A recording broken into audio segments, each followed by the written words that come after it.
Welcome to SEO Chess. I'm going to do some chess games and some learning. Okay, so yeah. Okay, I have to go bishop c5. Modern Marshall Cupido. Welcome to SEO Chess.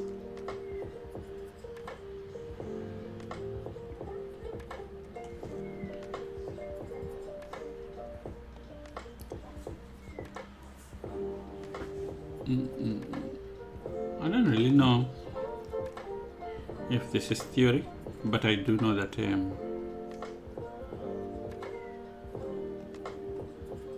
I don't have to make it easy for him to develop. That's why I didn't get the extra pawn. So now I can play this with the idea that maybe no, actually it's not yet accurate. Maybe I can do this.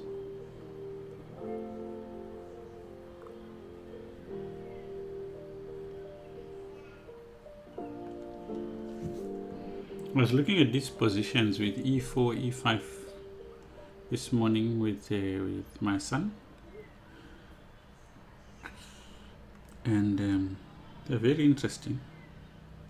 Here at the end of this line, this knight hangs, so he really doesn't have time to take on f6, and you also can't ignore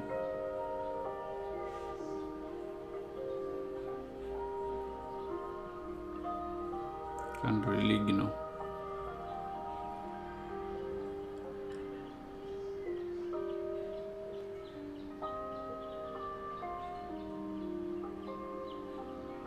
Or maybe you could do, okay, I like this idea where I end up with the bishop here. I wonder if there was something forcing with rook, with queen takes first, bishop takes, and then yeah, but maybe this is just maybe not. Yeah, this do I play? I could maybe first do this.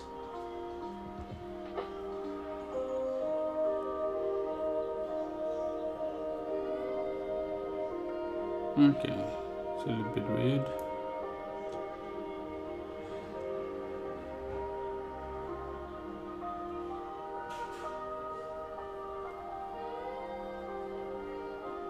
c6, knight takes, pawn takes, knight takes, d4, pawn takes, queen takes.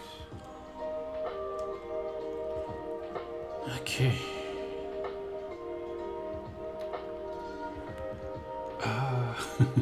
It's so silly, like the mistake. Just so silly.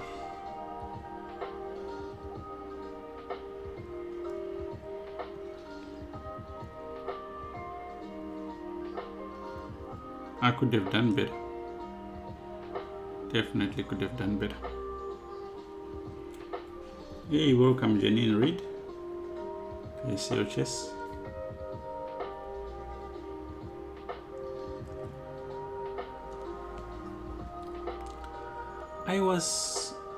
Oh, this is a blunder.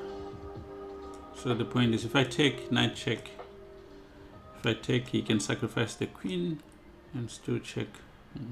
No, this is bad.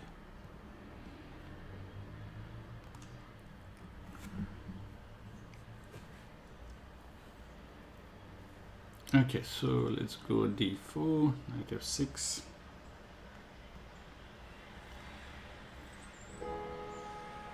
Actually, I want to try this. I'm gonna keep it simple. So in these structures, you exchange the bishop and then play d6, put your knight, your pawn on.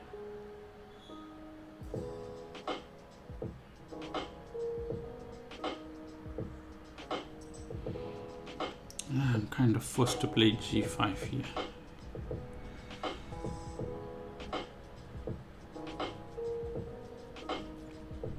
Okay.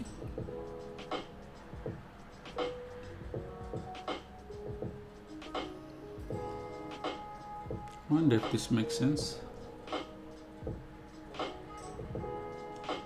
Okay, so e5.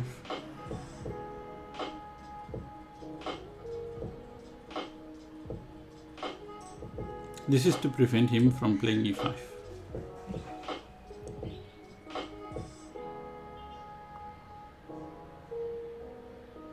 Okay, so I want to unpin something like that. It's a slow process. I cannot hurry it.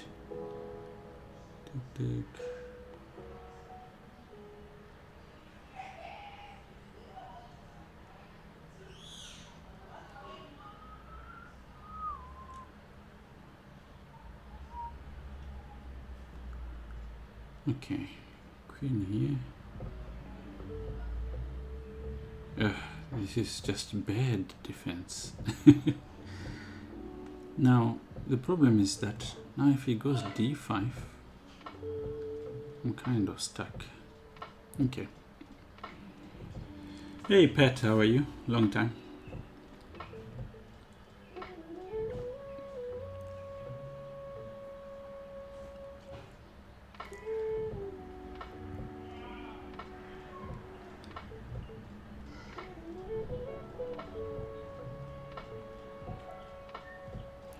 Yeah, d5 was always like a big problem for me. But I also don't know how else I can sort of de-escalate what's happening here. So let me try rook g6.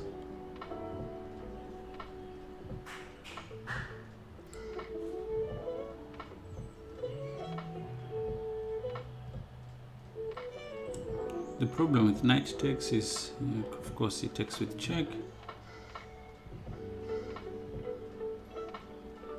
Let's go here. Bishop there. He goes there. Okay. Okay, let's go here.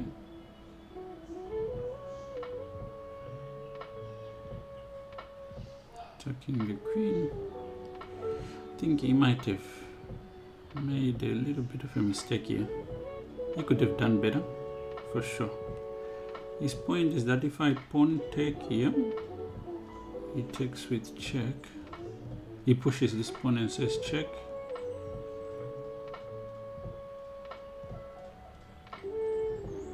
Do I really mind? This game is always easy when you're not confronted with a real situation. He goes check.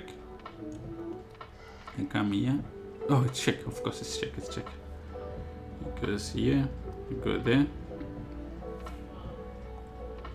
Straightening mate. It's a nice idea. Except it doesn't work.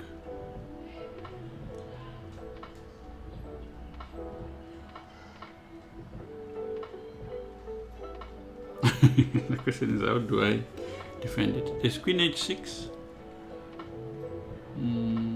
Looks like the most principled.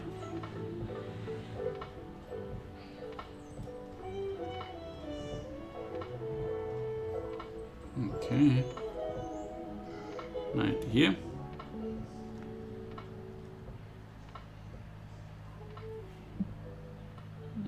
It's gonna be a fun position. Okay, so the point is that queen takes, I can always go rook g7 check. And the queen cannot really move. Let's say pawn takes.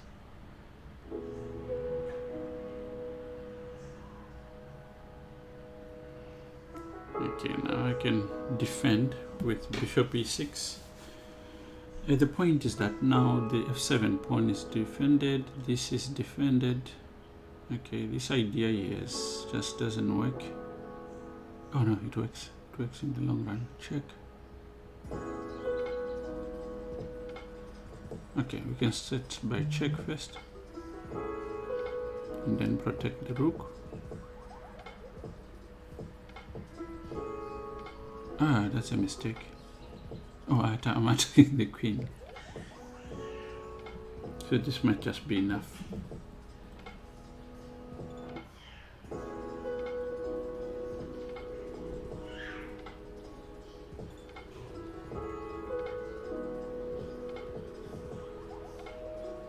Okay, I can start with this, rook d8. Rook check. Okay. Take. Offering exchanges and more. It's a bit of a difficult defense, but I think I've done well.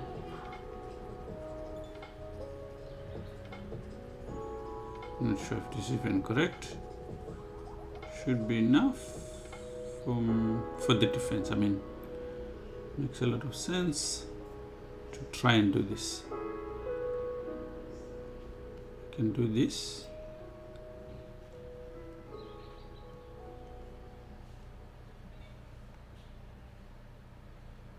Okay, the rook is under attack. Can do this also. I'm threatening c4. Might be a very good capture in the long run. Okay, now this is just losing for him. Just need to cover the king as much as I can. But there's no easy square for the queen because I've got knight c5 check.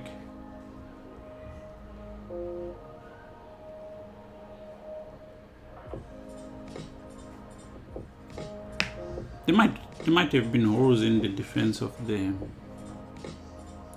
king. There might have been major defense holes in my defense.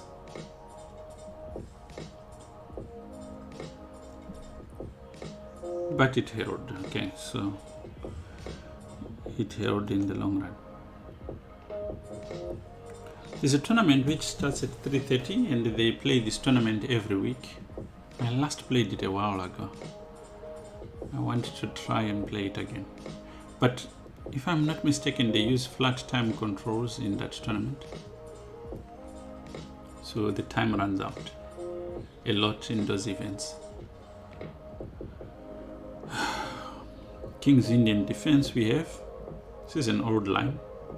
It's not very theoretical, much more practical. I think I'm forced to take him.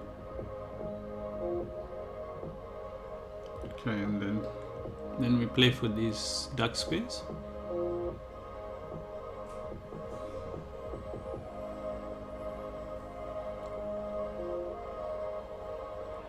There are ways of playing this position for black, but they're usually very uncomfortable. For someone who wants to play this opening, this is usually not what they expect. Normally, if you play the King's Indian, it's a very dynamic opening, whereas the options that black has here are very static and might be very uncomfortable if that's not what you were planning to play. So now he's having to come up with a plan. One of the ideas, if he takes here, I take here, then he's always got this d pawn to worry about. I think it's a good try. There's not much I can do. Can't really prevent him from doing what he's trying to do. He goes there. Now, this might be a little bit of a small mistake because he cannot do anything about this. And here, I'm just putting pressure on the d pawn. He can defend it all the time, of course, but it's not what you want to do, really. Okay, so now in this case, I'm kind of limited in what I can do. So if I go here, he takes my queen, I take with check, he takes whatever. Okay, maybe I can keep putting pressure here. Might not be the most accurate, but it's not what he wants to do, so kind of okay. All right, here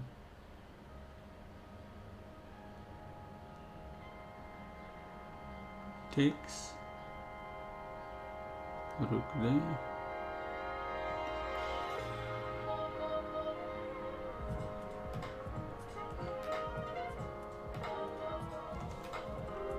Okay, I'm not sure.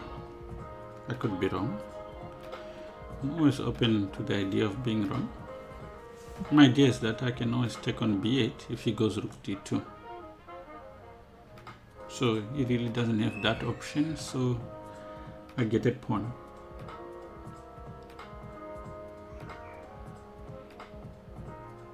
And okay, if I go back, he attacks my rook. So the one uncomfortable part about this position is if I go bishop d3, maybe this is alright. Okay.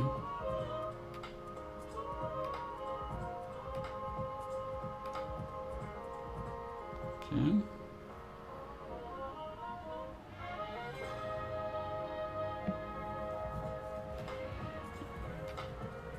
It's a question of, is it worth it?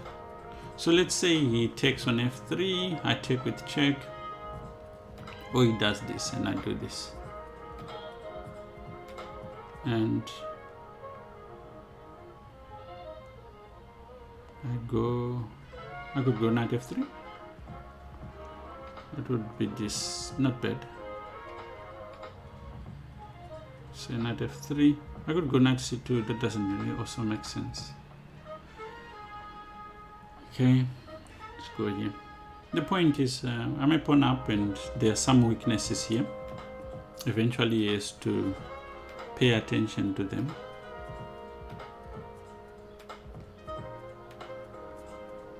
And they can be very uncomfortable to deal with. So it goes bishop d4. Okay, so let's start with h3. Just clarifying what he wants to do with this. Does he want to give up his bishops? Oh, he's gonna have to give up one of the bishops at this point because otherwise I'm taking. Okay, so now just a pawn up. Very clever idea.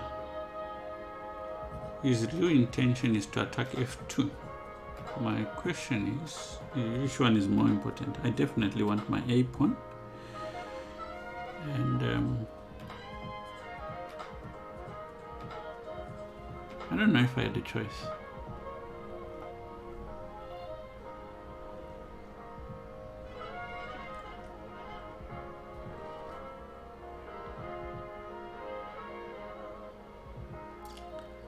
But here I've got a nice idea. I can go bishop here, and then protect my bishop, and then it's a bit of a passive position. That's actually what's annoying. You can always go rook b2. If I take, then he goes check. I go here, he comes back to b2, then kind of forces me to go here. But I can be proactive about this and play f4. Now, next time he comes around, I would protect the bishop from f3, but I'm gonna take on a2 for now. Okay. Interesting. Okay, let's push this past pawn, because this is something I always have. So his king can't make progress because I always take on f7, and this is always a problem for him. Okay, can I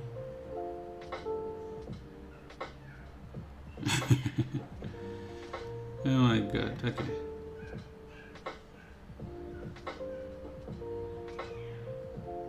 okay, this is wrong, by the way.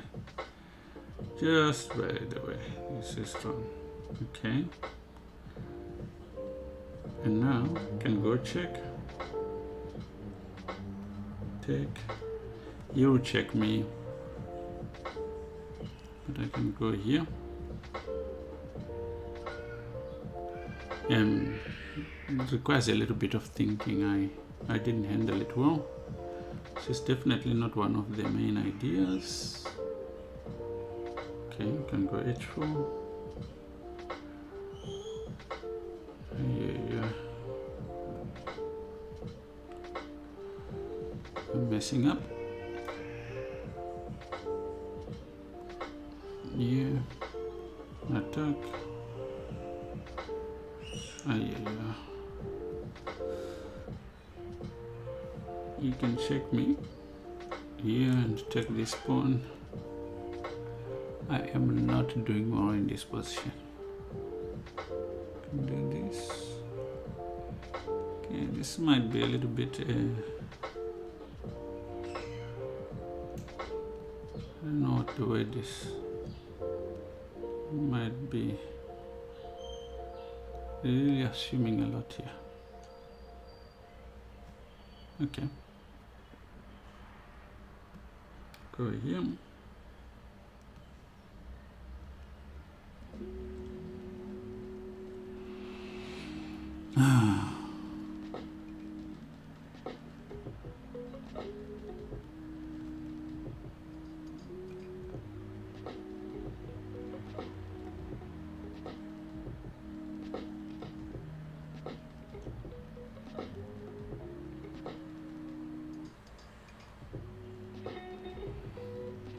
This is the idea.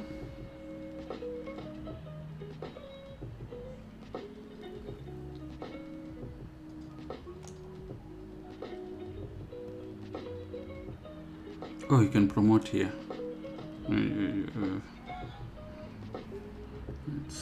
Okay, fair enough. Fair enough. That went sideways very fast.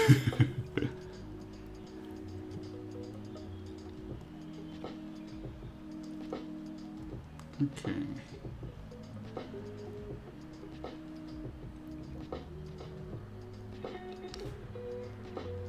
Okay. Each pawns.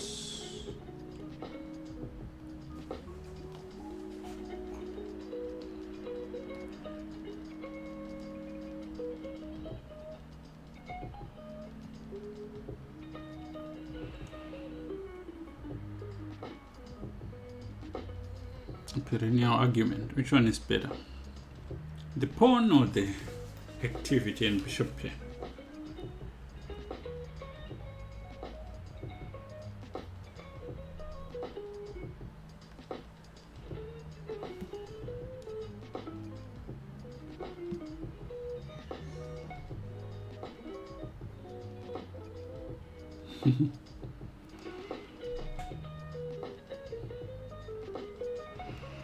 Okay, so there's a problem here.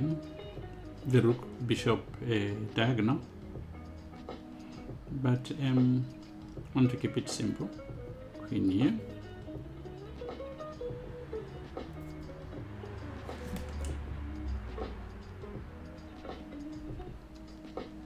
Where's this guy from? Hong Kong, China.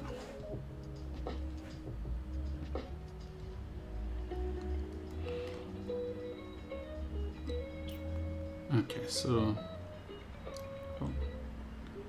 you always want to attack, but I want to do it in such a way. I want to try and use piece activity to its max. Okay, so here it's an idea. I go h4 and then I go e5 at the right moment. Hey Antonio, how are you? And welcome. So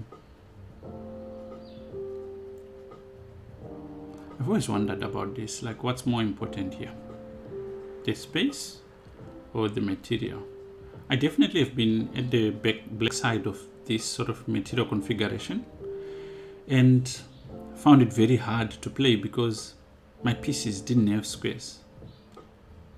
Any gimmick you can try here, let's say for instance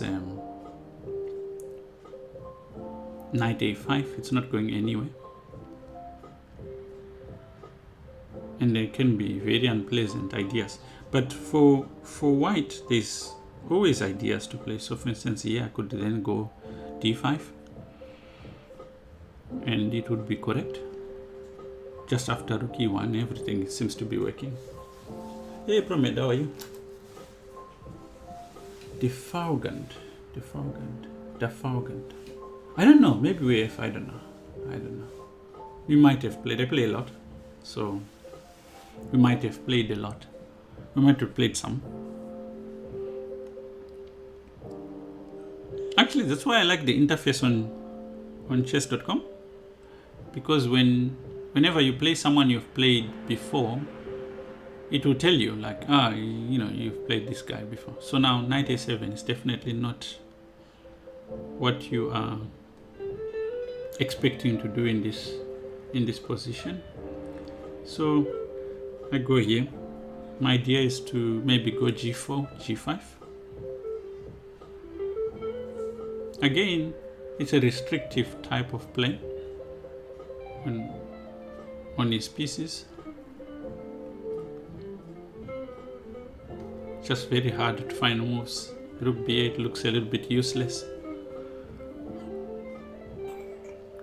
Defalgant. Sometimes when you are playing a lot of games, it's very difficult to know, like, okay, who specifically did I play?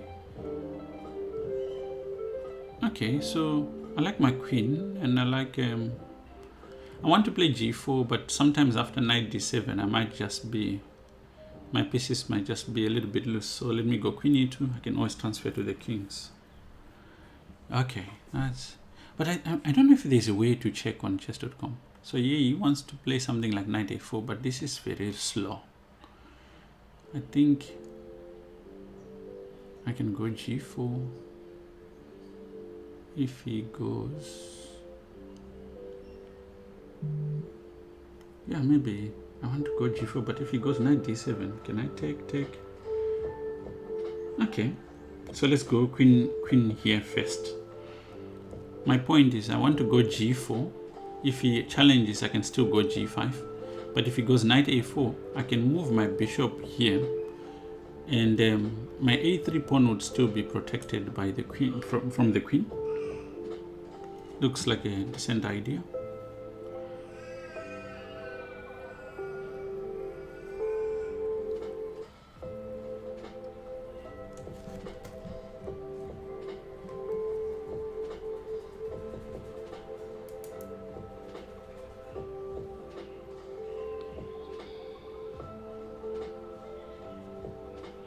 He goes knight d7.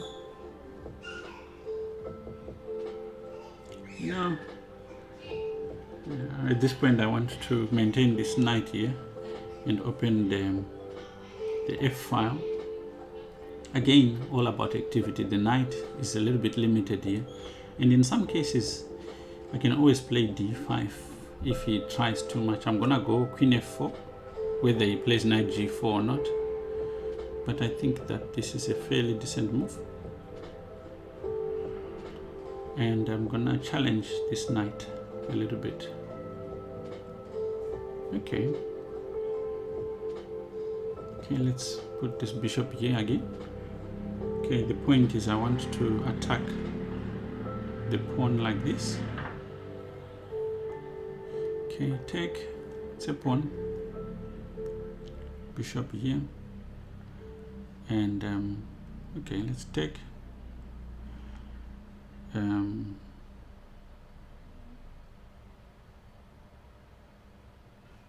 let's go h4, h5 I mean. Okay, here, keeping an eye on the king side. Now bishop g5 might be a strong threat. I'm not worried about c2. I can always go rook d3. Okay, it was a decent game, strong player. Okay, one more before this tournament starts. Let's see.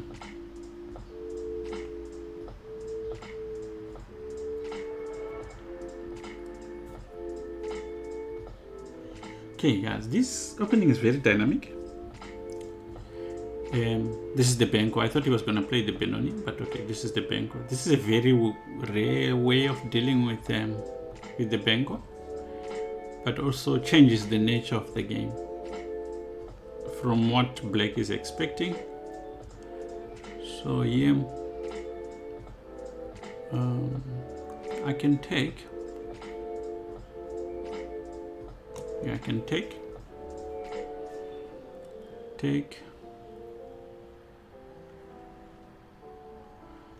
and just keep it simple. Castles.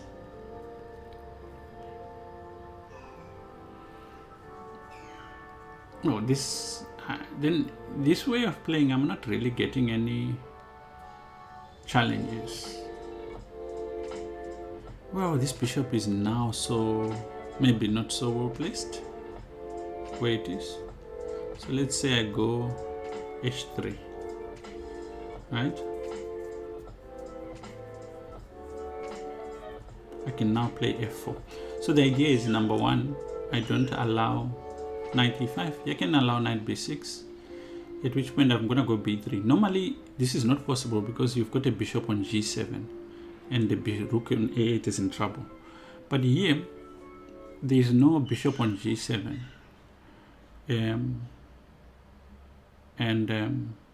okay, there was a threat also of g4, which I wouldn't really play because it's unnecessary.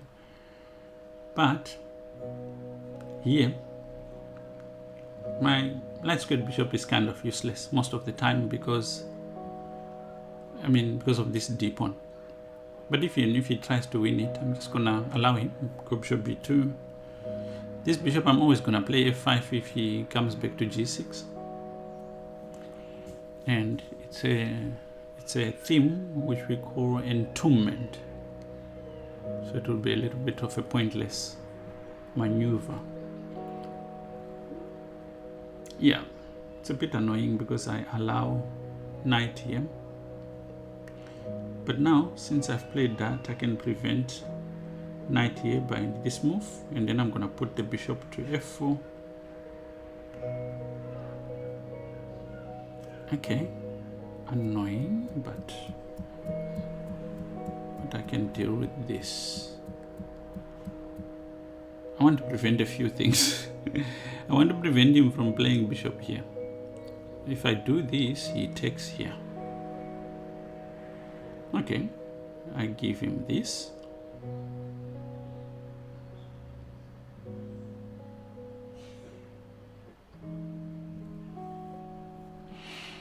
Okay, so here he kind of misses the boat. I think knight g3 was important, but then I think you have to calculate if the knight will survive. So here, forever now, I can control e5 and not even give him a chance. And at the same time, I'm gonna play on the idea that this bishop is like a pawn. So I'm gonna leave it like that. Okay. Okay. So now I've managed to sort of kill off a few of his pieces. Now how do I increase pressure? I want to be able to play h4, g5, but in a nice way, without letting go of any of the things that I've got. I also want to be able to put pressure on d6. Okay. So one of the first things I can do is queen d3. This just threatens this pawn. If he pushes a5, then I've got this knight b5 idea, putting more pressure on d6. This cannot be a pleasant position. Okay, this is decent but wrong. If I take, does he take on d5? I take on d5. Okay, it's interesting. I take on a6, right? He takes on d5. I take on d5. He takes on d5. I have to take on d5. He takes on a6. I go rook f8. Anytime he exchanges pieces here, I'm just going to be fine, I think. Or do I leave him and he doesn't become active? Can't really change much. Let me take this pawn. It's a central pawn, but it's not really a good pawn for me. Most of the time it's causing me problems. So you can have it. It's preventing my pieces from attacking, that is.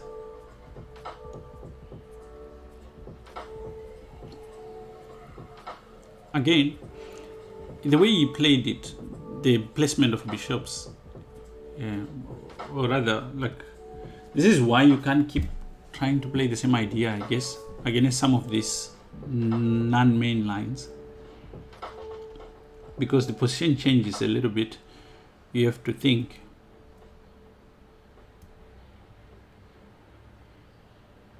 It is a non-brainer for me. I mean, to take on d5, I take, he takes, I take, he takes on a6. Okay, he was just making sure.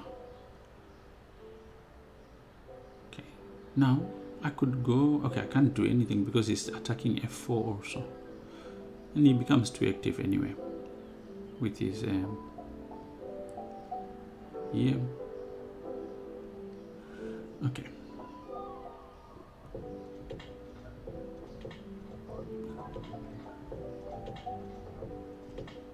I want to play rook e8. Okay, this seems wrong, but okay. But my time is bad. Especially when I've been working hard to make sure this bishop stays shut. To allow him to play is a little bit weird. Briwa TV, welcome. I'm good, and you?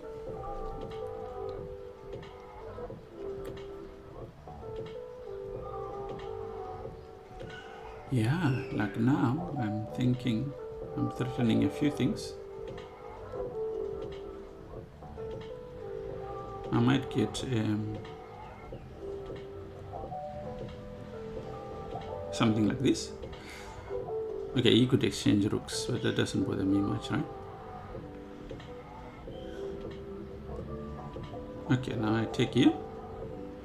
He has to take with the bishop check. I'm not sure if this is correct, but it's better.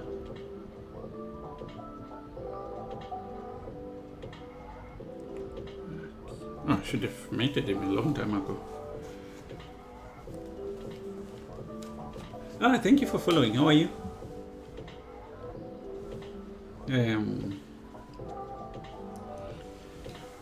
Yeah. There's a tournament actually coming up. I'm not sure, like, if I can share it with you.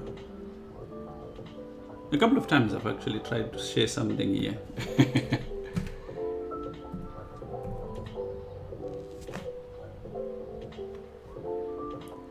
Didn't realize I don't remember how to.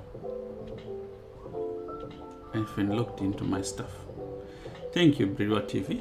Okay, so the tournament I'm talking about.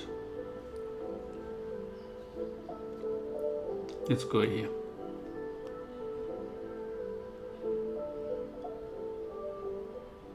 There is a tournament.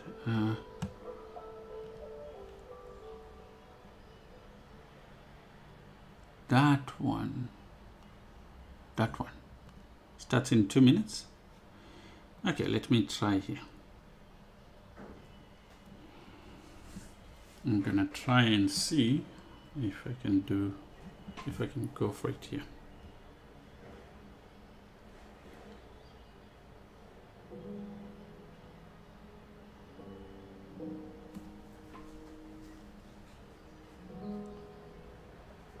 Oh no, not so much. I enjoy playing. I train more. I train kids more than I play. But I enjoy chess. So I definitely enjoy chess.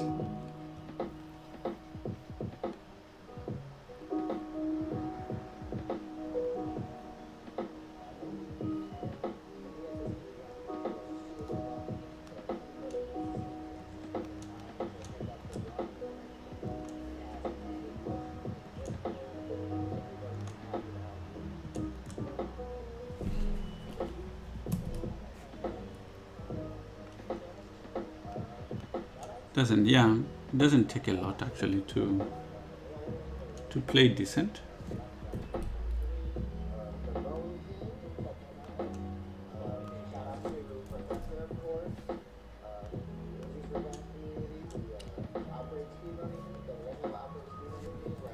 Let's see if this will work to allow me inside. It doesn't allow me. Oh yeah. No, I play okay. I play okay. I enjoy it also. But also it's like what happens with these streaming accounts. You lose more games because you are communicating a lot. I had this position in a tournament recently against Jesse February, and it's like one of these Coley setups.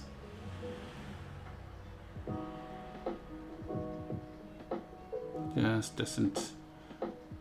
It's not very appealing to me to play like this as white. Seems to sacrifice a lot of options for white. Okay.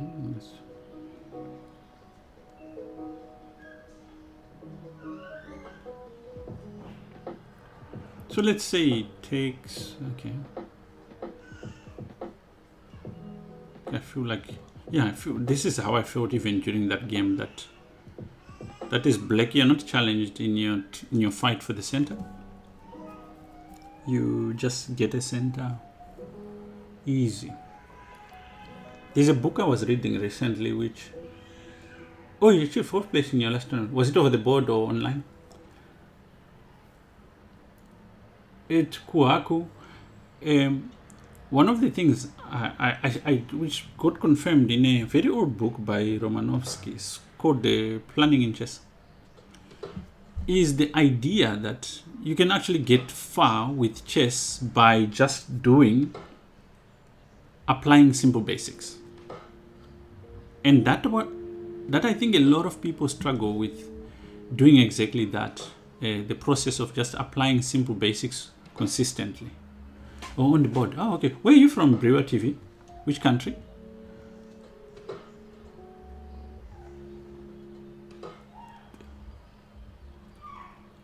Sometimes I find that people who have got the right mindset about how to develop as chess players are not chess players. They are like professionals in other fields that just look at it and go, okay, this would be the logical way of going about it. But when it comes to actual chess players, they will make it very complicated than it is. The process of improvement is not that complicated. The process of improvement is actually very straightforward. It's very interesting. I want to try an idea here. Okay.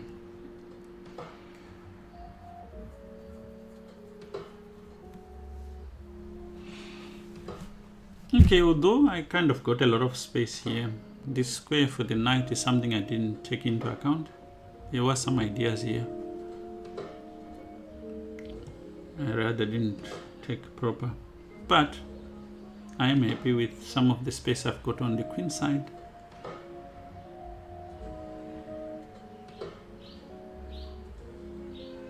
Okay, let's say I take here, I play h6.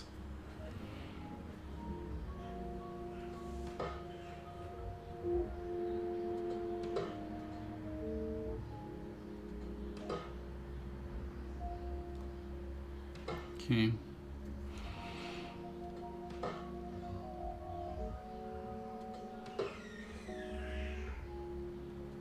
Okay, it's a little bit of a trick, this idea.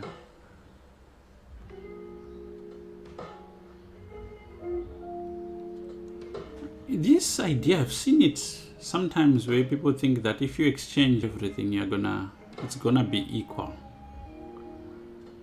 And this is just not the case. The person who really demonstrated a lot of these kind of scenarios was Smyslov. Smyslov demonstrated that most of these positions are not as drawn as people think they are.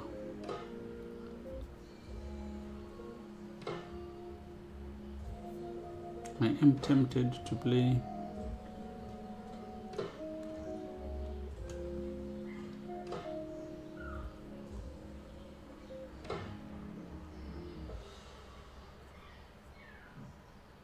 okay.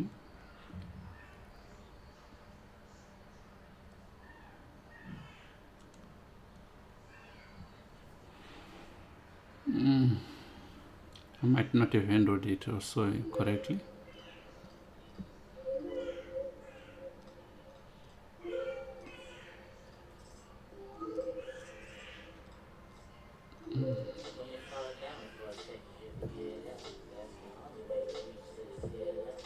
Not gonna create a pass pawn there.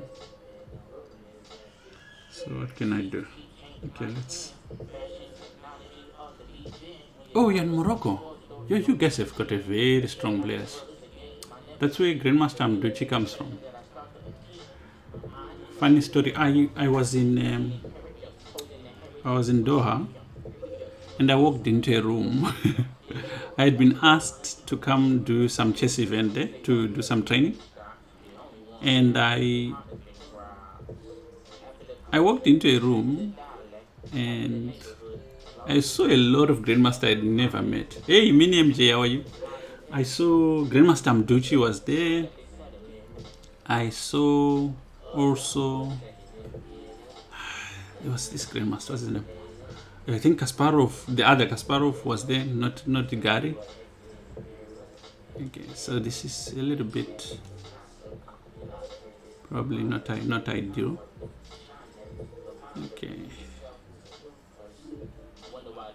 But there was a lot of Grandmasters who I'd never seen in my life or never met in that room.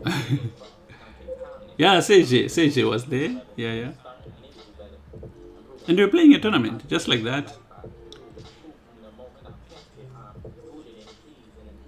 Okay, let me create a pass pawn perhaps. Oh, not a pass pawn, but just some okay, some sort of distraction. Okay, yeah, I just want to play f4.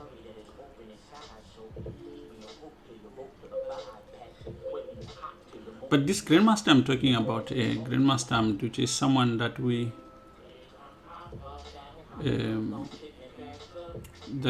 in Africa should have like. Can I take here? Perhaps I can take here. Creating this.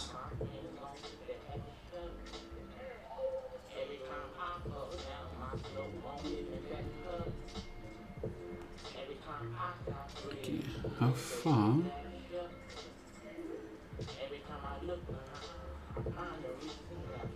Well, you mean how far did I get with chess? I feel like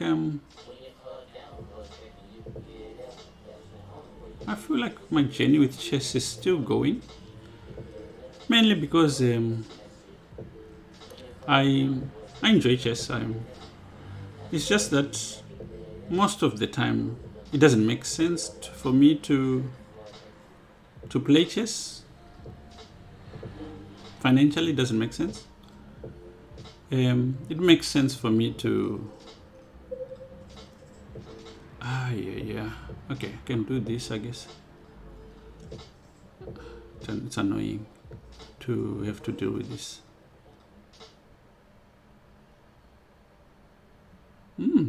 That's interesting.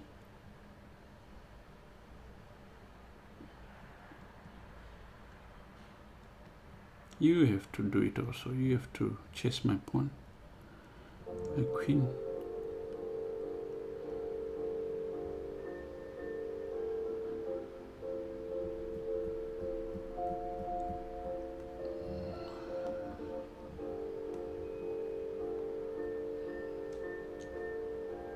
Yeah. Okay, I think I could have been a little bit more careful.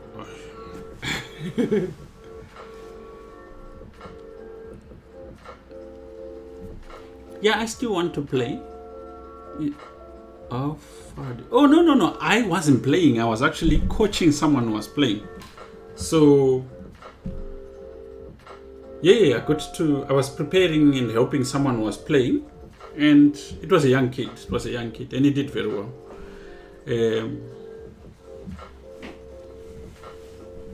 But it also like gives you a window into like the amount of effort that needs to go into playing competitively.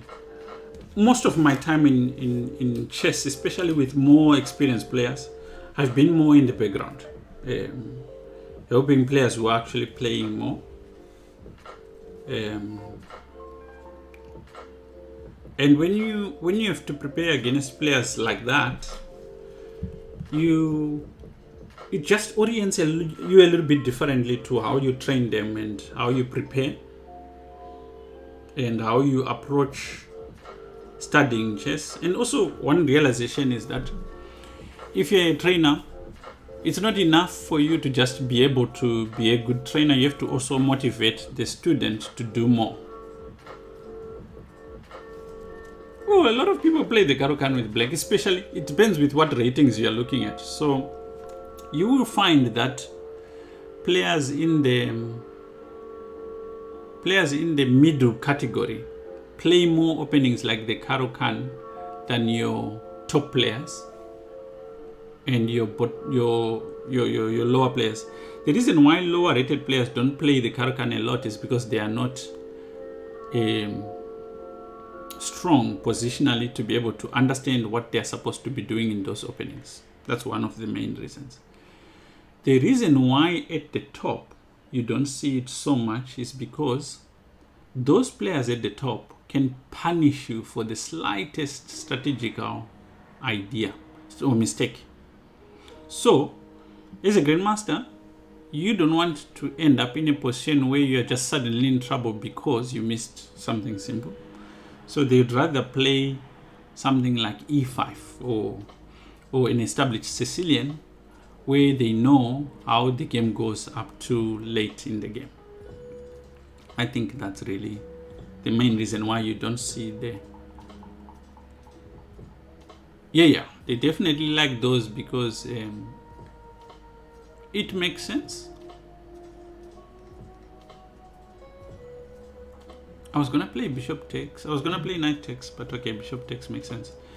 The game is gonna be closed. The bishop is gonna be a little bit dead, and the knight is not gonna be able to come to c6. So maybe he's gonna try f5 as indicated by his last move. So I want to prepare for this idea. So let's just go h3 for now. Allow him to take here.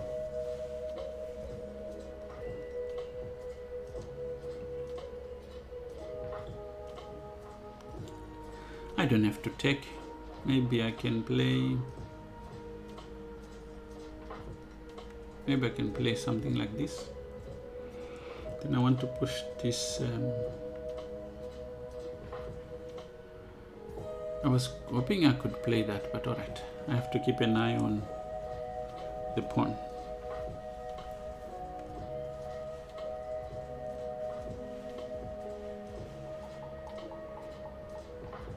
Pawn push.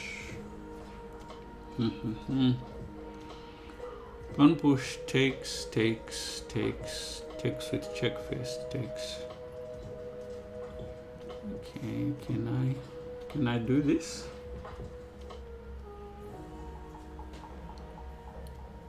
It's always bad if you have to handle a strategic challenge with tactics, because it means that anything else you tried has failed. But here I think he might have missed some idea, because now I just get a piece. Okay, I want to keep an eye on my knights. They restrict his pieces. I'll keep them like this. Then I'm gonna put some pressure on the pawns, but let's start with the back rank.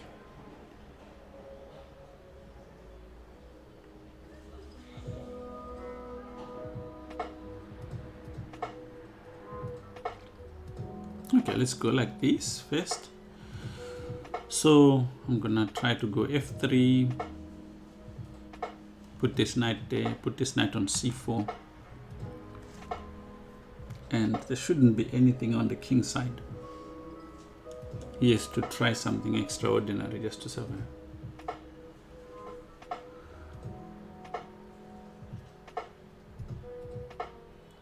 Oh, Jadu, how are you? Just join the tournament. The tournament is open. Anyone can join. I need to figure out how to share this tournament. But go and follow me and see which tournament here. I'm playing on chess.com, and you should be able to get in. So let's start with knight c4, just nicely clamping the pawns, and then we're gonna play f3. Yeah, and then we're gonna increase the hit. Rook d6 is coming.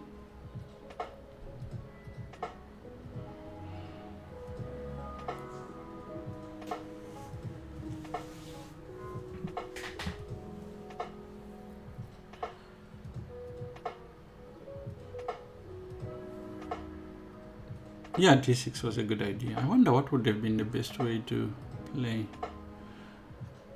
Sometimes people lose because they don't want to accept that the position has gone bad. This is something I've been, like a concept I've been seeing in a book also that I've been reading. So yeah, he wants to play queen h4. It looks very active, but I think overall it's just any plan is not gonna work here.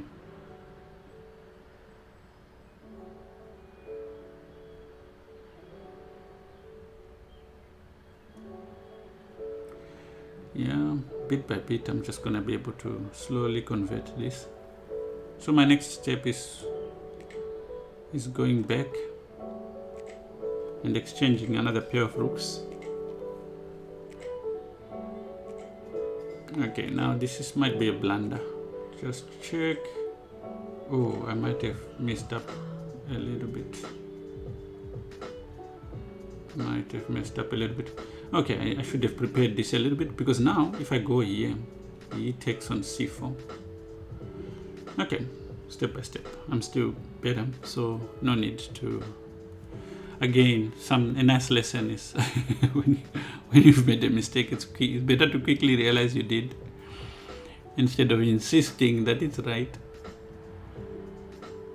There was, I think, an English GM did some material on this, which is very good actually for beginner players. So let's protect c4. Then we will have these threats.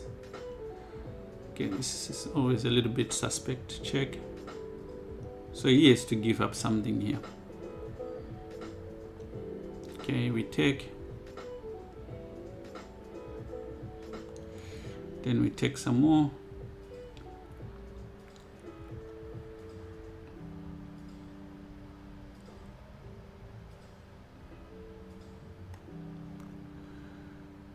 All right, so yeah. It's such a nice idea. I like it. Whichever way he does it, he's gonna lose some material. Yeah. This is the right way. Yeah. So, I like to have 1v1 with me. Oh, 1 versus. Oh, I guess after the tournament, I'm always open to play. Just make sure you follow me on chess.com and then send a request, and I'll be able to see it. I don't mind losing 1 or 2. Hey, Mnelisi, how are you? Mnelisi, where are you from, Mnelisi?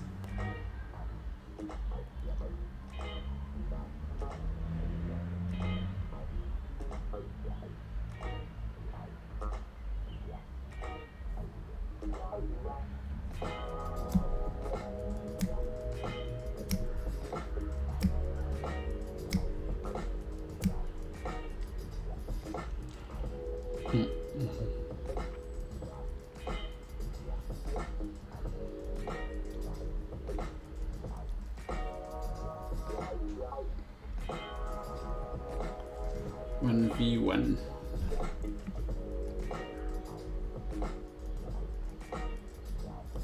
WW Arnold, welcome, and thank you for the follow.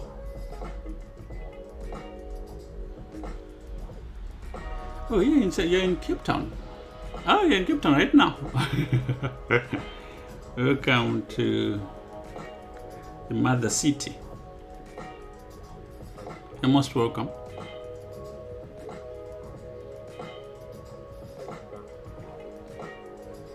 If you have a chance, I guess you can visit the club.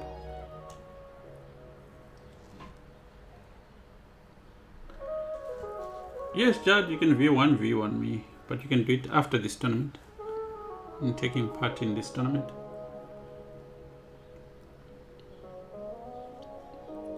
Nelly, if you're visiting Cape Town, where are you from? You're from South Africa, but where South Africa from?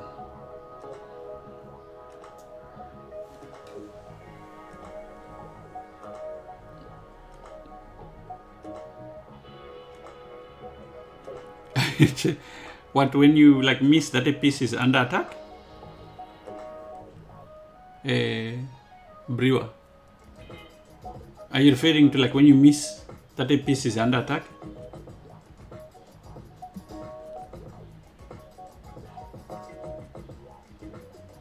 Oh, you're from Mpumalanga, you're studying in UCT. I'm from African Chess Lounge, so I don't know if we were in the same same section. Make scandalous mistakes. Chess feels like that sometimes. I think everyone makes those kind of mistakes. Majority of the time you're not planning to. Of course, you're not planning to make those mistakes, but yeah. This game can be heartless. Okay, so my opponent is from India.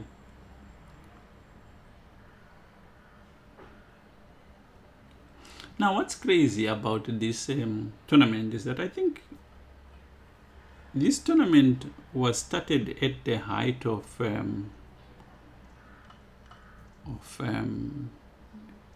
crypto stuff.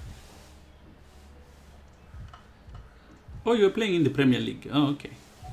We were in the B division, so we might not have played you guys. This tournament was started in the hype of crypto stuff. So what happens is that I think there's some sort of benefit system that comes with it,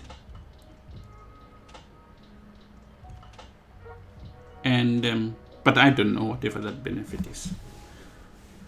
But there's some sort of crypto system that they use to reward the players in it. And I remember the person who introduced us to it was taking some sort of advantage of the players. I don't remember what it was. But I think if he had just asked if we wanted to play, we would have just simply said we wanted to play. But he never really just got it that we play chess anyway. So the reason why I play knight c6 here is I want to play the move e5 or e6. Okay.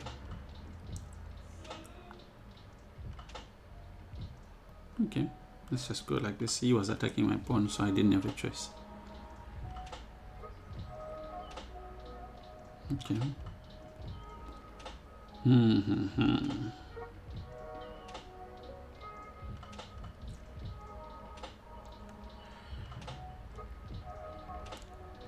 E6.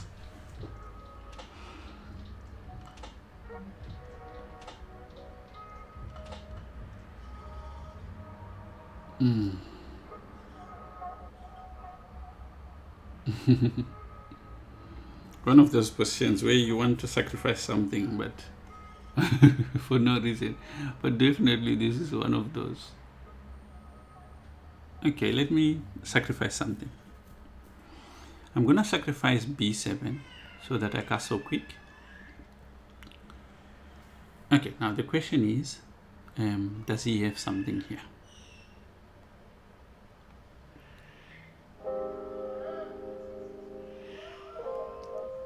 This move cannot be right.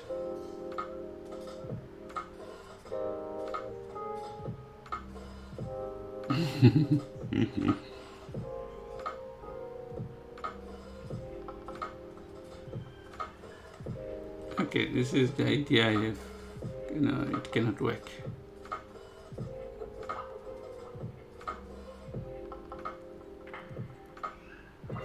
Okay, I was thinking rook here, queen a6, knight b5, but then queen d6. And even if I go knight check, he takes with the rook.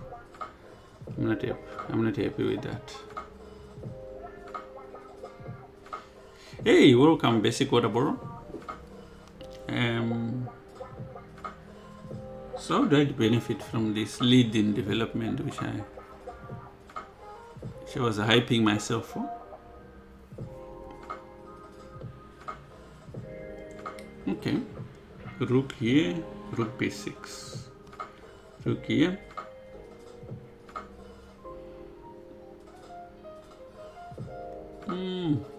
This cannot be right, but I cannot really argue.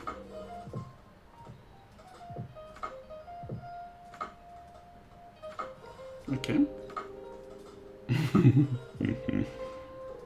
This all looks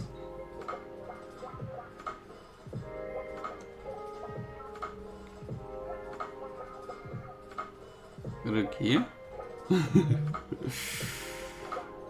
This is interesting. Oh, this guy is making it easy for me. Okay, let's go here. I'm just threatening taking him.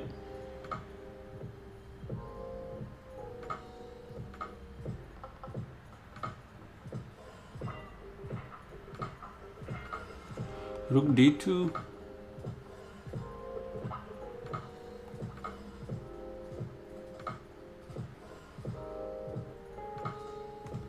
I think that the Lichess website is a good website.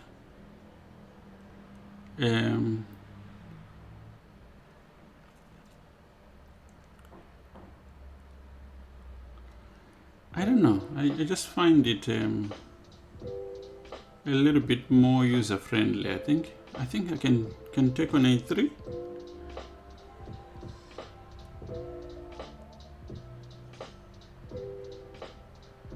I can take here with check.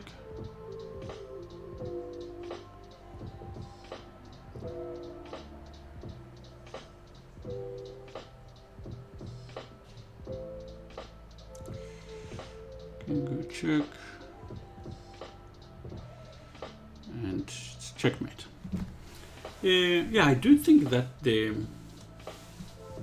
Lichess site is much lighter, much easier, less distracting, but also that I don't think so. I don't think that the players on Lichess are higher level. I do think that chess.com has got much better players, but I guess this is a commercial site, so there's a need to promote stuff, and it's much more of a, it's not easy to change stuff here than it is for Lichess. The people at Lichess don't care. They don't care what you think. They don't have to consult with you or anything like that. They can do whatever they want. Plus, from my understanding is that it's built by independent developers, so you can go and be part of their development team. If you are good at developing, you can always sort of be part of their team.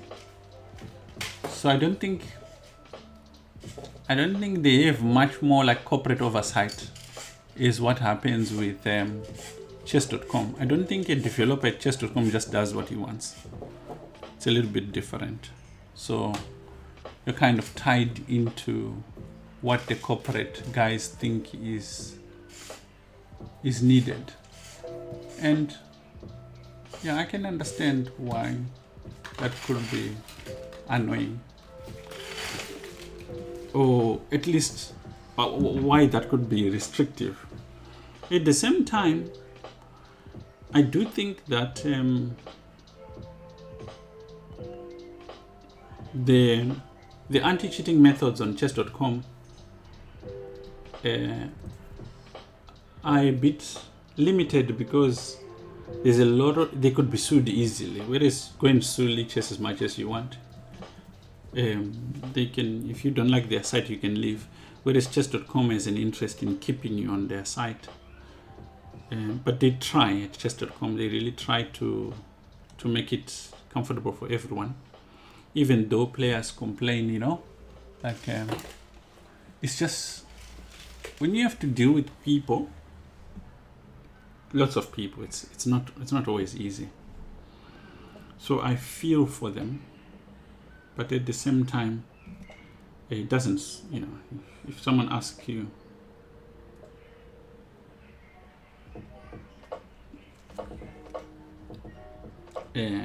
if someone asks you which one is better, it's so easy to say that.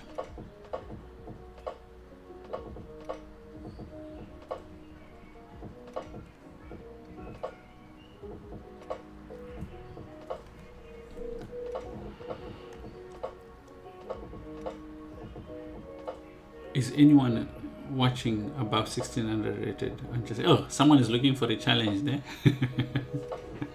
I think Mini MJ is very strong. Mini MJ, I saw him there in the chat.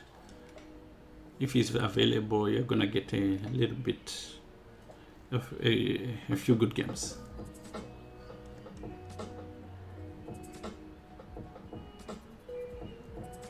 But nowadays, it's so easy to say which one is better, or it's so easy to choose. It's a choice between two platforms, really. So you're either playing on chess.com or you're playing on Lichess. If there's another site right now, I don't know what it is, but those two are the main ones. And either way, you'll be fine. Both have got everything you need. The one function I like on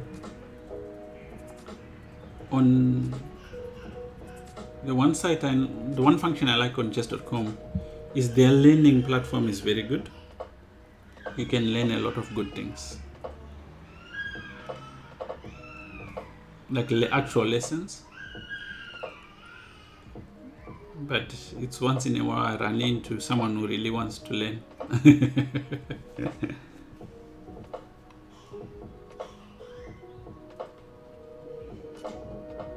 There is a friend of mine, his name is Tauraizo. Yeah, I think I accepted it. It's Dr. Mabuza, I think that's your username. Username is DBM. Okay, Basic Water is looking for a challenge, Nelisi. Yeah. I don't know what your chess.com rating is, but you can play. My opponent is from which country? Philippines.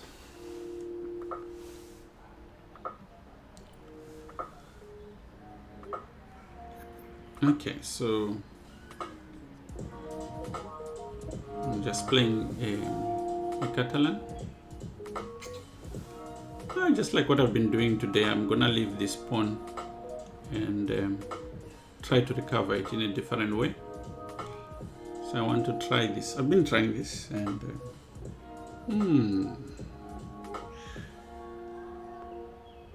is this correct?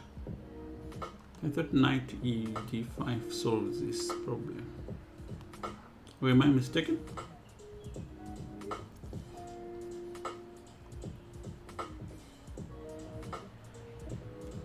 Because I guess the other guy played rook b8 first before trying any funny business, right?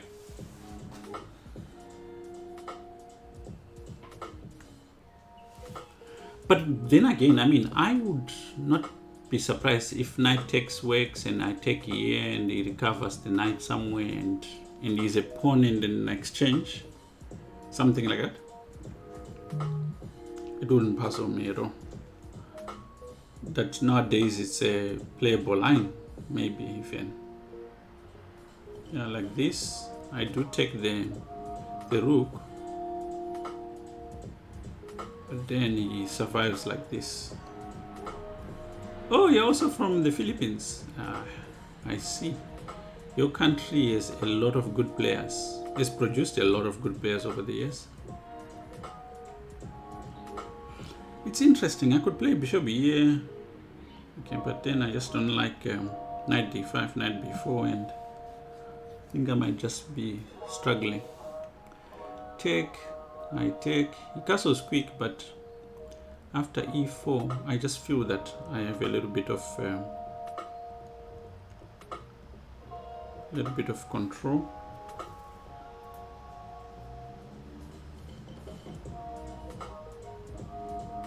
Yes, my username is Salimu, Salimu. We need to take. Okay. Salimu.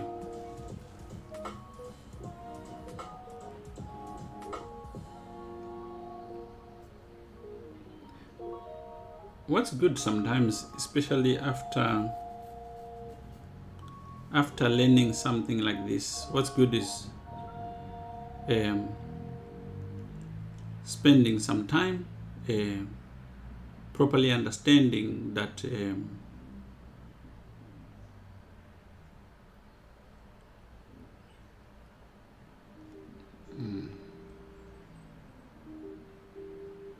okay, this is, yeah, so spending some time and properly understanding that these positions with a quick takes on c4, how to play them properly.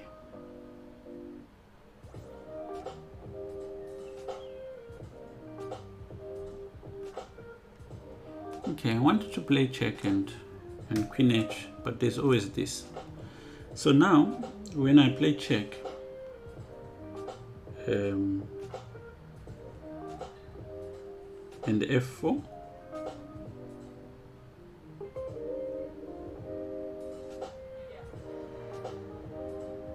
there's a little bit of a different idea I could play here. I might have done a little bit better here. I was just in a hurry to try and exchange. This might not be the best. Again, that pawn comes into play now. Yeah, because now I really messed up, because I really don't want to exchange queens, but okay.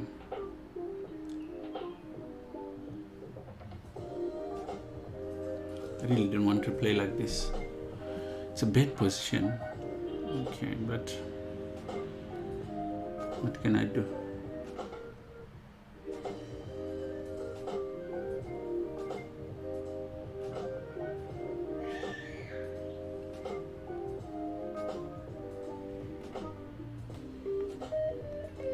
Just gonna try and recover pawns. The meta here.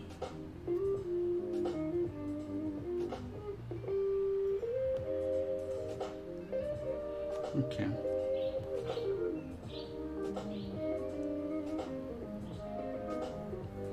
It's gonna be very hard for me to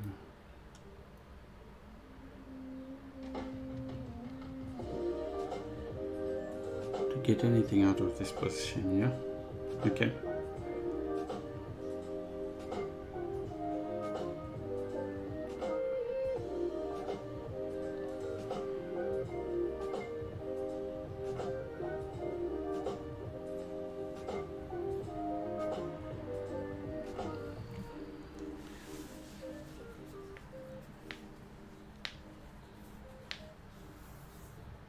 Yeah, oh, it wasn't better because he had queen c3. f4 wasn't better. Yeah, it's a crazy structure. f4, I mean, you don't have to hurry in these positions. It's wrong. So, yes, that's me. I found it. Okay, if you send the request there, I'll accept it. But yeah, those structures, F4, you don't have to hurry. You just have to consolidate. And I might need to really look at them again. And here, this is just a rescue operation.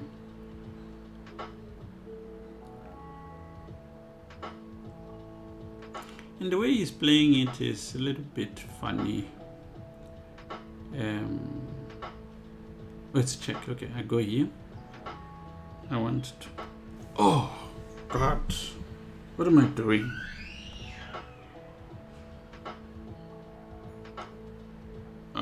This is bad.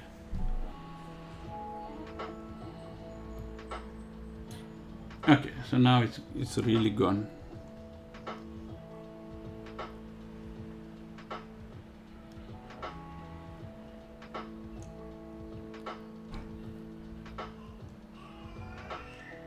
Yeah. I should have done better. No, it's gone.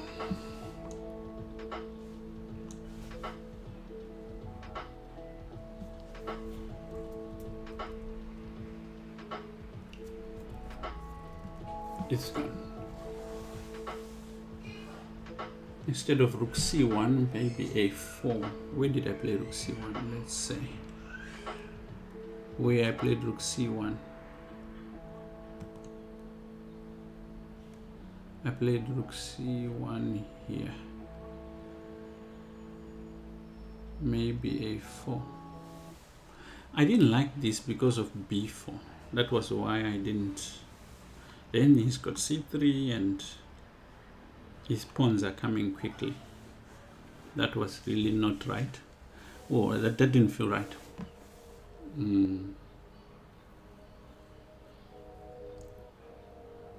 I could have done better, I think.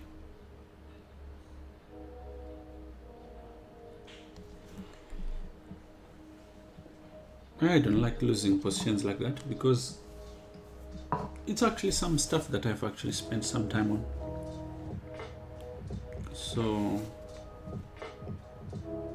it's a little bit annoying.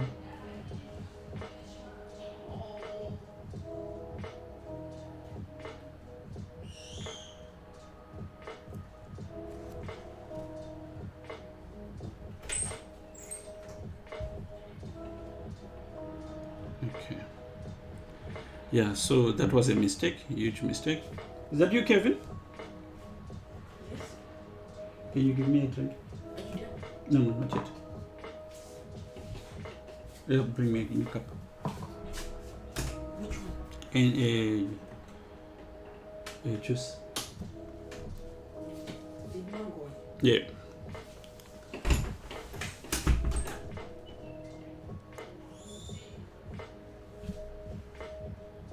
You can hear my little one in the background. He's a menace to everyone.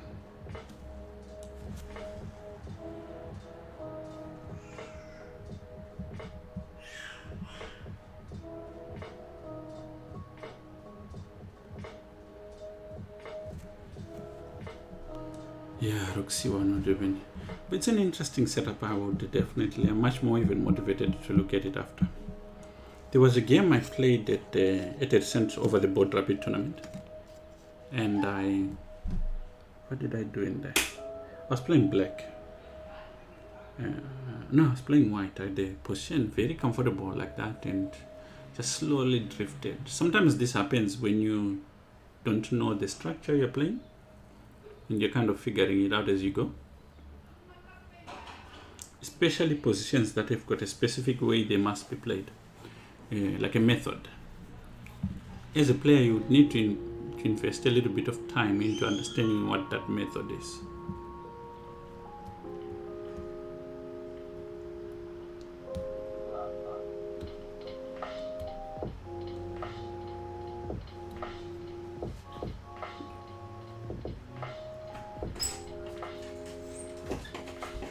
Thank you.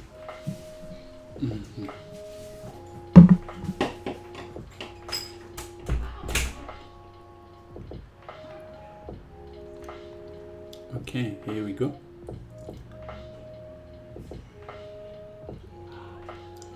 This player is from South Africa.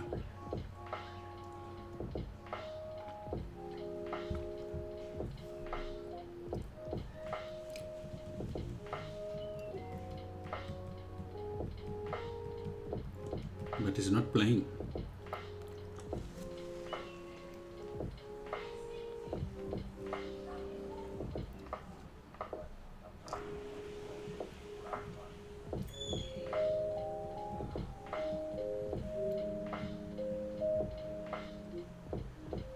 There's no way I can nudge you.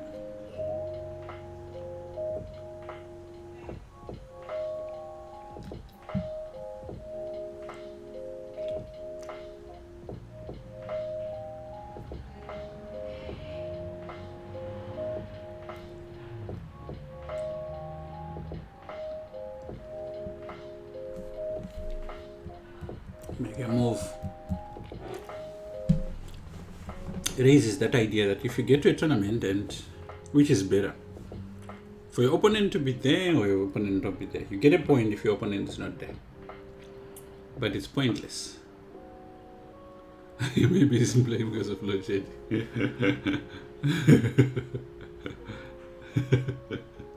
Yeah. Anything is possible in Africa.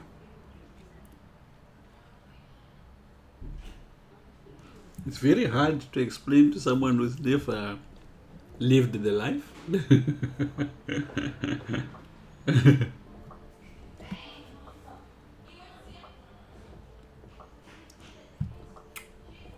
What's crazy is there could be no load shedding, but the cell phone towers probably are not working, so your network connectivity is terrible. So you could be thinking you're connected, but you're not.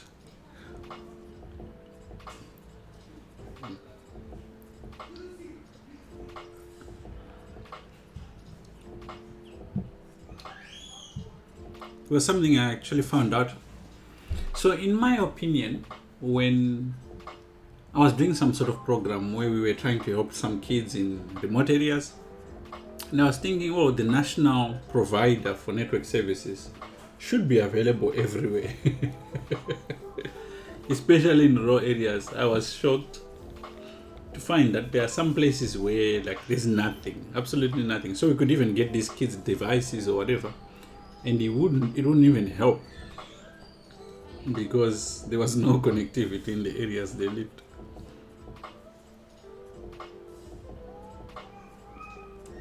Exactly. He could be thinking he's the one who's waiting and why am I not playing? It is off the system.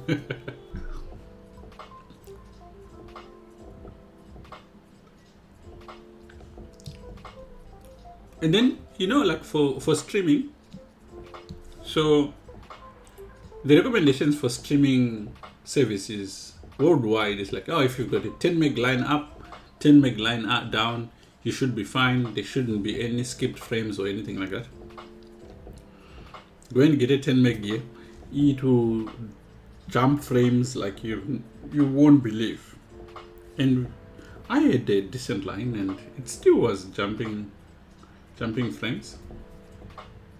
I had to go and tell them like, okay, make sure it's 100 up, 100 down,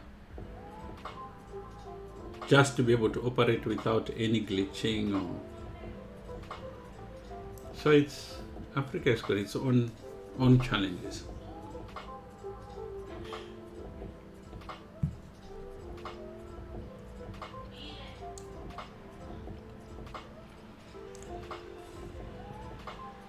And I think most of the time when you're working with these things, the last thing you want is to not be able to do what you're doing without having to worry. Oh, this was not really one of my best games.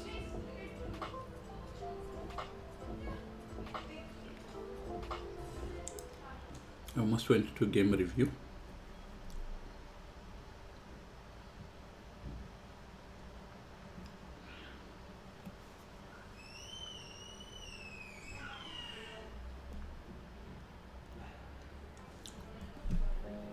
So yeah.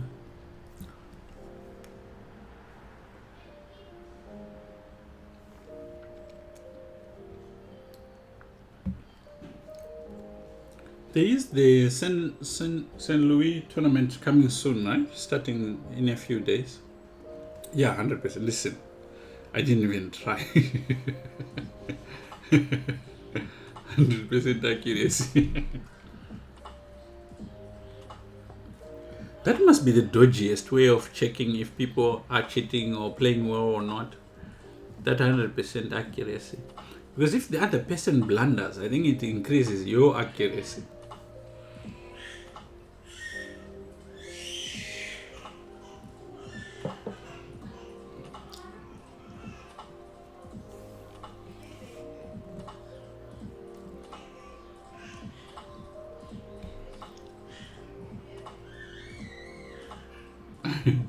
My little one shaking in the background. If you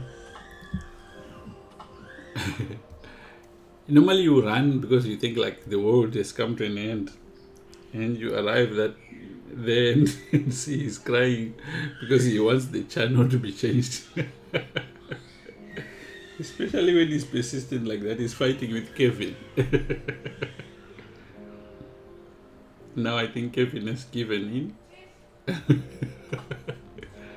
You can almost follow the arguments. He just stands up from nowhere and he wants you to change what you're doing.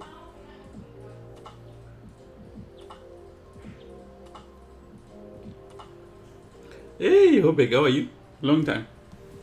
I saw you last week, I think.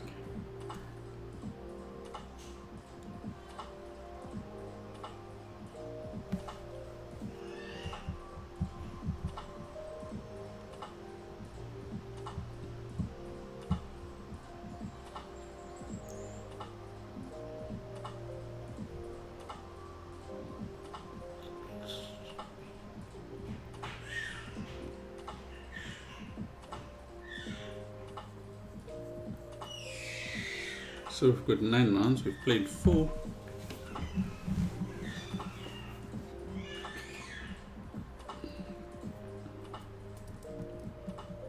Have you been playing for a bit?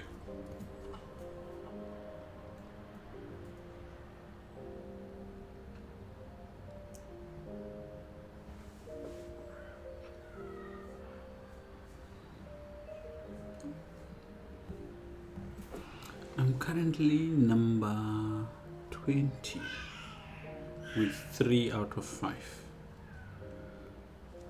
And the guy who's leading his wing on fire has got 4.5 out of 5. A few others following.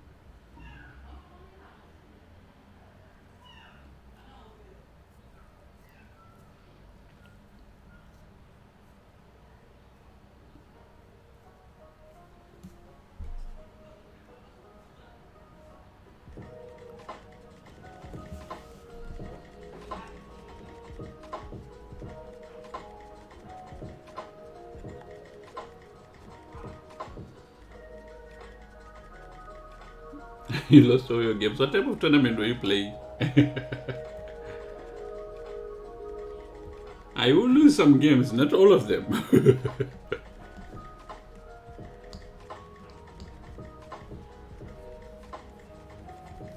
I don't want to lose all games.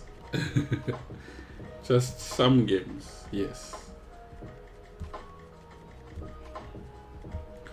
What do you think was wrong? What do you think made you lose all the games?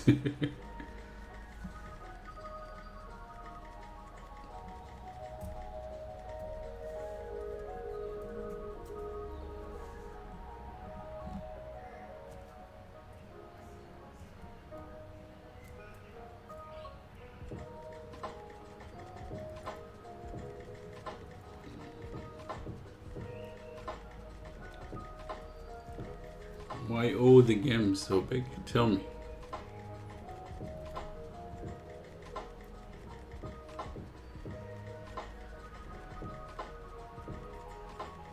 Chess players are notorious, by the way, for not identifying exactly why they lost their games. It's always something outside of themselves.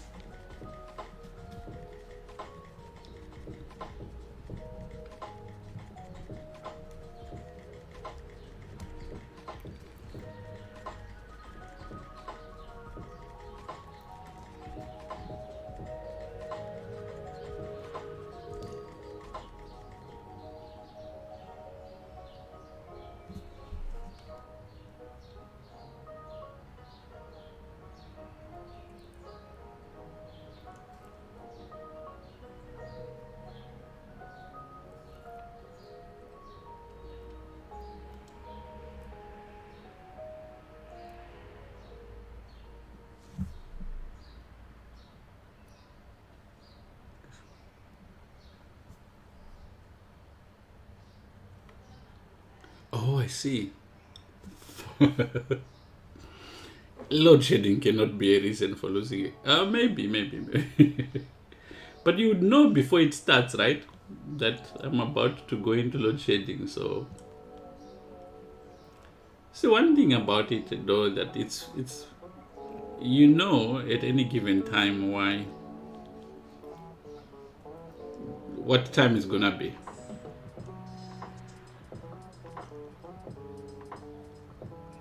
Okay, Bishop E3 I've never seen before, but I do understand the basic idea.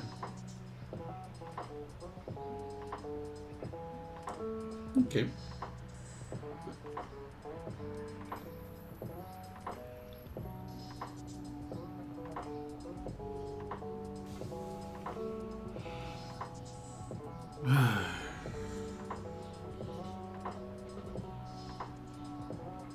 I took a pawn for free. Should I be giving it back? Oh, Greedy Me says no.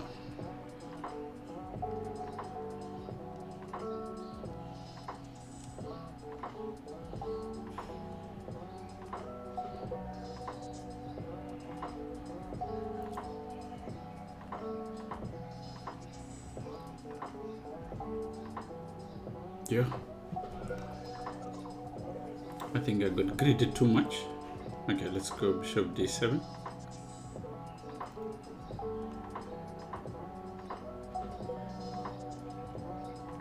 Let's go B6.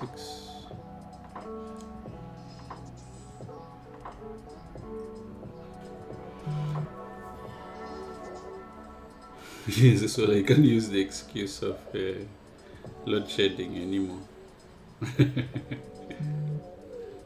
Yeah, appreciate that. H6. Okay. For me, this was really unnecessarily dangerous. I mean, I should have assumed that this guy knows what he's doing.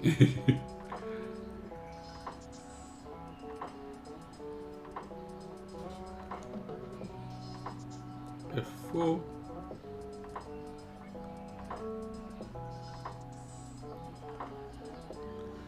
Let me give him back his pawn and hope everything is fine here. Because, the way he's coming at me, it is not warranted.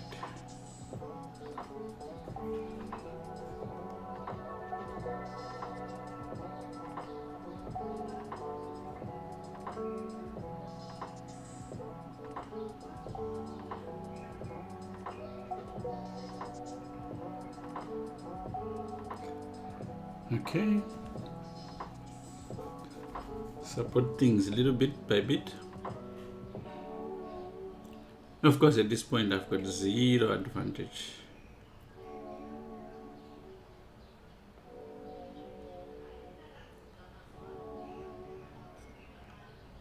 Not sure what I'm playing for. Let's go like this. Okay, let's go H4.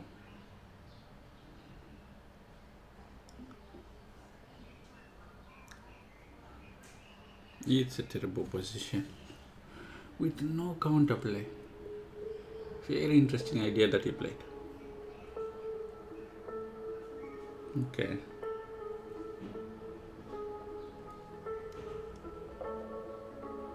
But now,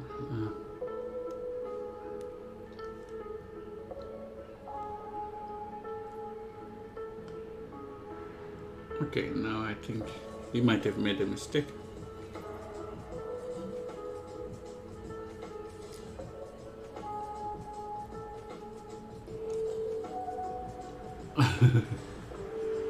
Are you asking Obeg if he wants to play a game on leeches after that traumatic event?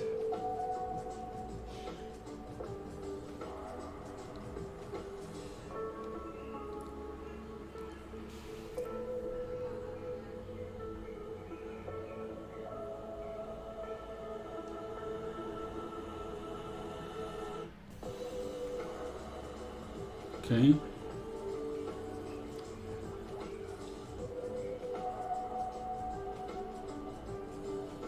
Well, I'm not sure why, but okay, let's take. Okay.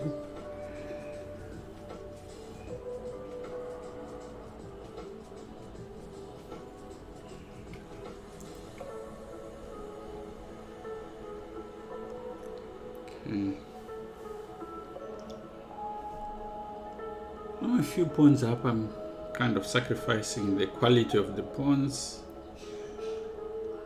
for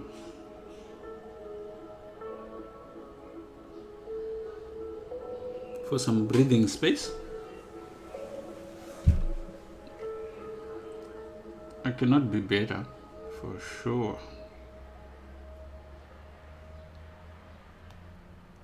I'm gonna go for this ending.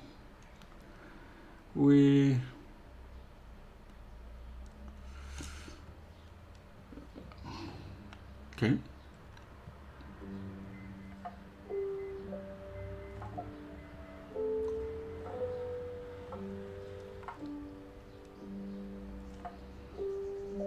I'm just a pawn up. I think that's my superpower in this position. So I'm just a pawn up.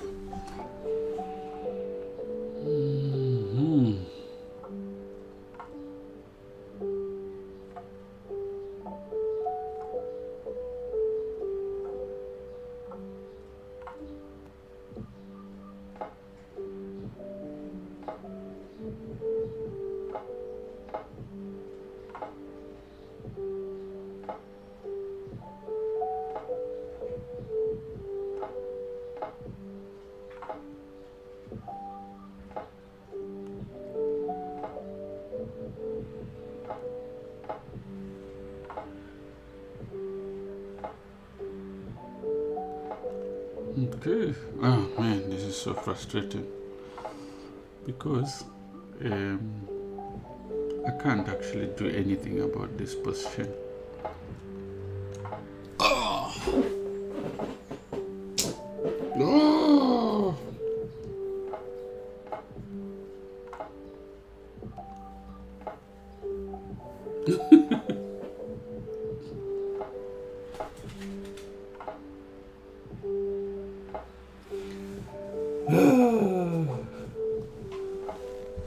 I think you guys have come to some sort of agreement. I want to hear the result of that game. You have to post the results of all the games on the chat.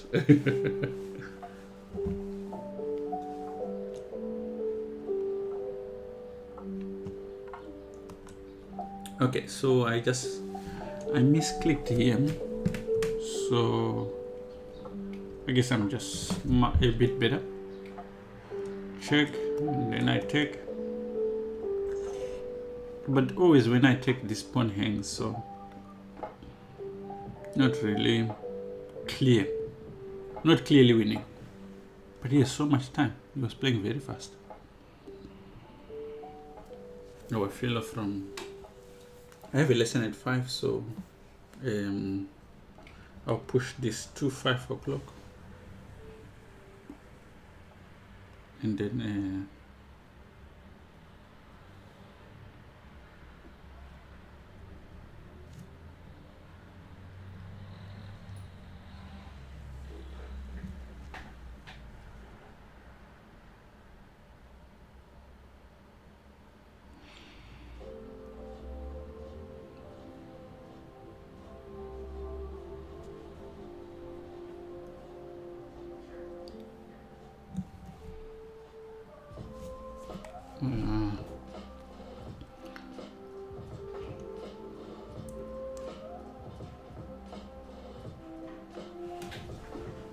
so I might go up to round 6, I think, and then end it up at round 6. Not really doing very well. Frustrating because I kind of have to learn to play these flat time controls. These 2 games still going.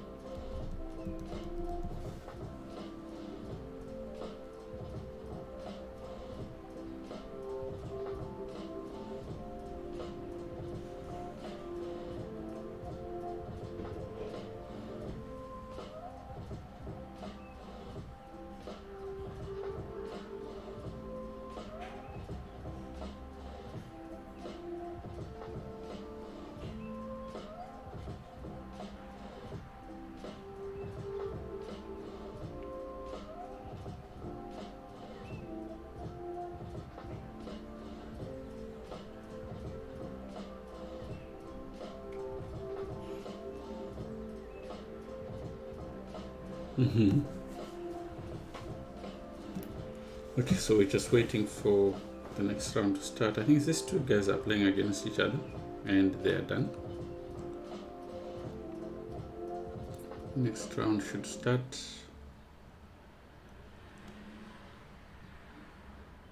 Okay, here, round 7. My opponent is from Brazil. Okay, go c4.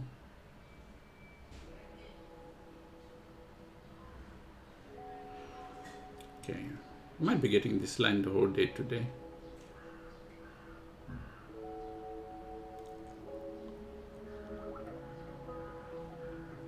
Okay, the much tougher competition.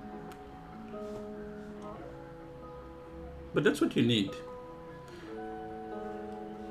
I'd rather be losing in a setting where the players are really strong and it's worthwhile, than be playing in a tournament where you can beat everyone. And it's not a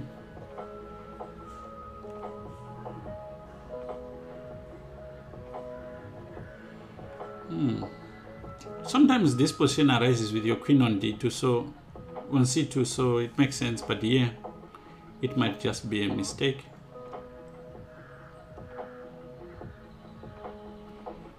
I see the idea.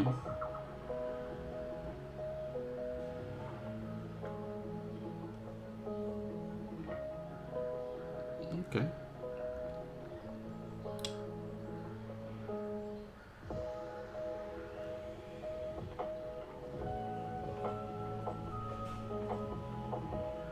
Okay. I think, oh yeah, no, this was maybe not so accurate, but he could have done better. He could have played knight a4 immediately. Yeah, I can just go here and there. And I'm kind of happy with this position.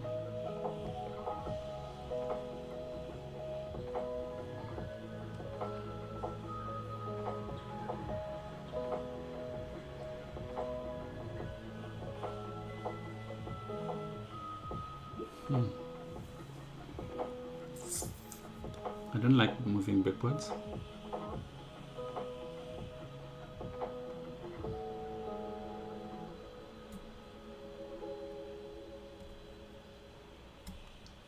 Can I go queen? Can't. Cannot do that.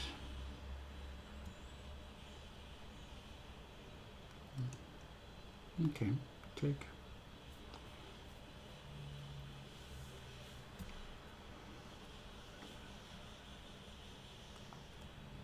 And then queen g4. Want to play rook d1 and then play against these pieces.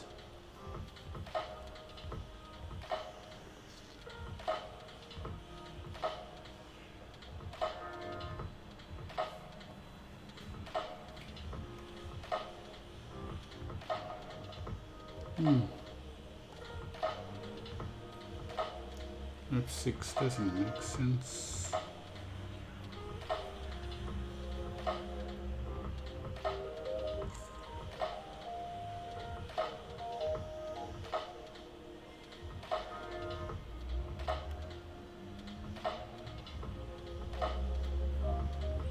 Does this make sense?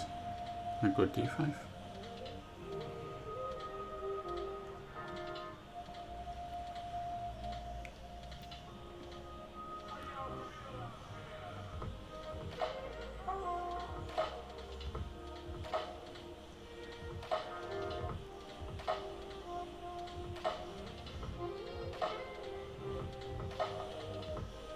Take.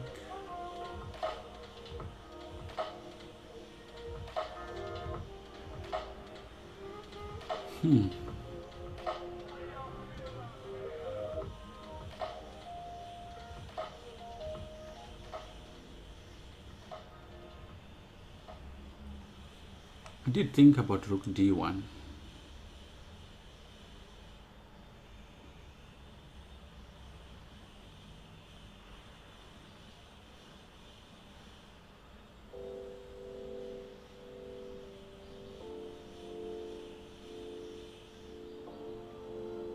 I just didn't think about this basic move. Okay.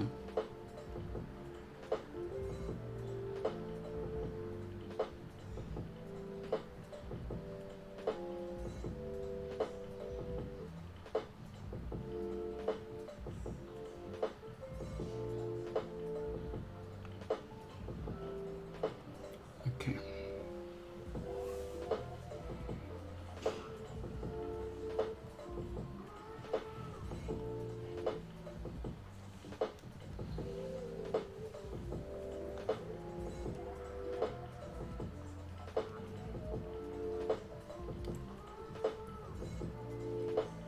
This is a blunder. I don't know how my opponent actually missed this idea. He could have played bishop f5 and that would be game over.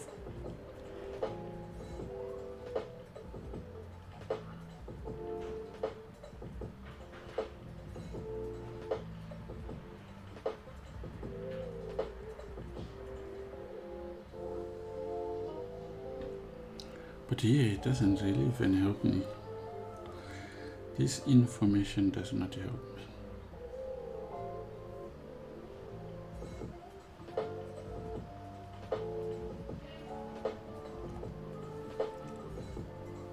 This position, if there is anything I've looked at today, will benefit me a lot to learn some stuff from it. So one position definitely I'm not getting. How to take advantage of the compensation, if there is any.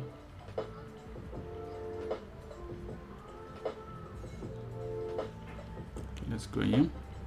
I want to play d6, but most of the time I just don't see what the compensation is. Here I just played it without even thinking.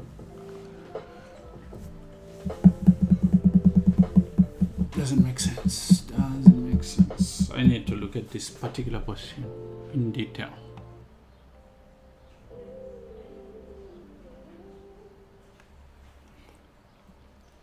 And understand how to take a better, or to play it better. Essentially, how to play it better.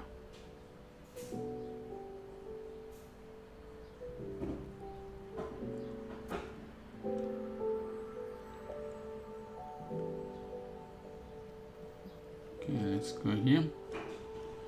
My aim is to just go h5. Let's go h5.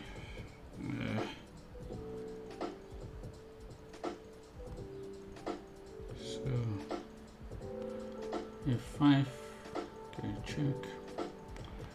This is just taking advantage of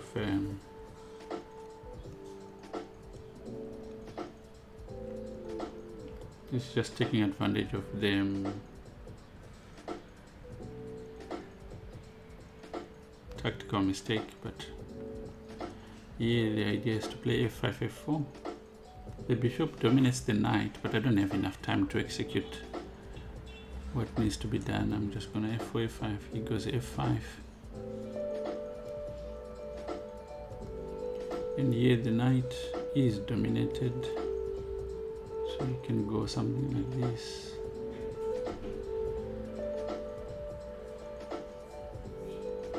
Can't really do anything about it.